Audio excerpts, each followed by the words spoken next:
This is a major anti-corruption bill that essentially stops officials from taking campaign cash on the clock, and DeSantis vetoed it. Over 100 Holocaust survivors came together right here for a special celebration. So the new travel ban just went into effect this morning, but from what I've observed here at MIA, it's really too early to see the full effects. A woman tried to cross the Brickell Bridge as it was going up. Police are still investigating to figure out what led up to this fall. This area is going to look a whole lot different tomorrow because thousands of protesters are going to be right here at the Torch of Friendship in downtown Miami. Police say the investigation is still ongoing and they are unaware of any motive. Again, Miami authorities are saying there are no credible threats, but they are still going to take those precautions. In Miami Gardens, Kayla Singer, Local 10 News. Yeah, the Florida Panthers are still riding that high, and today they're taking the Stanley Cup out on the water, celebrating on a boat ride here in Fort Lauderdale. And that's just one stop on what's been a never-ending party week for the Panthers.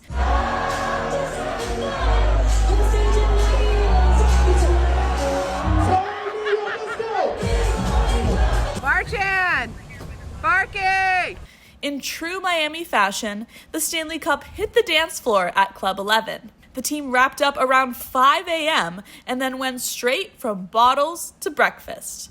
By 4 a.m. Friday, fans were already lined up outside this Raising Cane's in Tamarack, waiting for Sam Reinhart to start his shift. He served free meals, signed merch, and shared a few laughs. He's so smart on the ice, off the ice. They're just so lively and they really represent what South Florida is about. When the time comes, we'll be prepared and we'll be ready and motivated to do it again, to put our best foot forward. But in this moment, it's all about the second one. Bad Blizzard! He also clocked in at a Dairy Queen in Sunrise, handing out Brad Blizzard chocolate chip cookie dough. He says it's his lucky pregame ritual. Love the team, been a fan for 30 years since I've been born, followed the team, and never would have dreamed about back-to-back Stanley Cups. Ever since that win, the Panthers have taken the cup everywhere. Dinners, neighborhood visits, but more than anything, they've been celebrating with the fans every step of the way.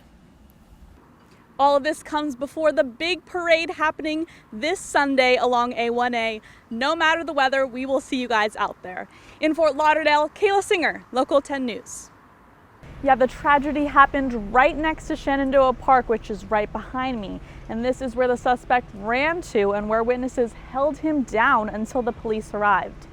Video shows the moment a speeding car hits a jogger next to Shenandoah Park. We've blurred the video to cover up the victim's body, which flies into the air over an ice cream truck and then down the street.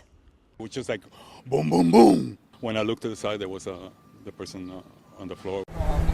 Witnesses watched as the driver did not stop after hitting the victim. He hit 3 more cars, including the ice cream truck that often parks in the area. When the driver's car finally came to a stop, police say he got out and tried to run, but didn't get far. At the same time, I hear this commotion, and when I look inside the park, there was a mountain of people. They had pinned down the driver that he tried to flee from the incident. Officers arrived soon after and took the driver into custody. To find out that somebody who's here at the park all the time didn't have that luck and died, to me, was totally preventable. Neighbors say speeding is a constant issue next to the park and that a speed bump or rotunda could have prevented this. It would have slowed that car down. It would not have prevented the accident, but it certainly would have prevented the death. The suspect and the driver of that ice cream truck are currently recovering in the hospital, and the suspect is expected to be booked as soon as he is released. In Miami, Kayla Singer, Local 10 News. Good afternoon, I'm Kayla Singer. Off the top at 4, we continue to follow breaking news after a barge struck a sailboat, sinking it off in Miami Beach. We're now learning that 2 victims were killed and another is unresponsive. Commissioners meeting today to discuss the future location. The commission even considering building at the new site of Alligator Alcatraz, Florida's new migrant detention camp. Now to gripping video that you saw exclusively first on 10, showing the arrest of a mother accused of an unthinkable crime. Investigators say she killed her own daughter and tried to cover it up as a drowning. Our Leanne Morejon is live in El Portal with what the video shows. Leanne? Did boxing champ Gervonta Davis get special treatment when he bonded out of jail? The unusual jail escort that has us asking questions coming up at 6. Sad news from the entertainment world. The actor who played Theodore Huxtable on The Cosby Show has died in a tragic accident. Local 10's Jason Carter joins us from the newsroom with the sad details. Jason? Lionel Messi has been suspended by Major League Soccer. The superstar and another star teammate will miss tomorrow's match against Cincinnati. Now at 4, a disaster in central Texas. The desperate search continues for survivors in deadly flash floods.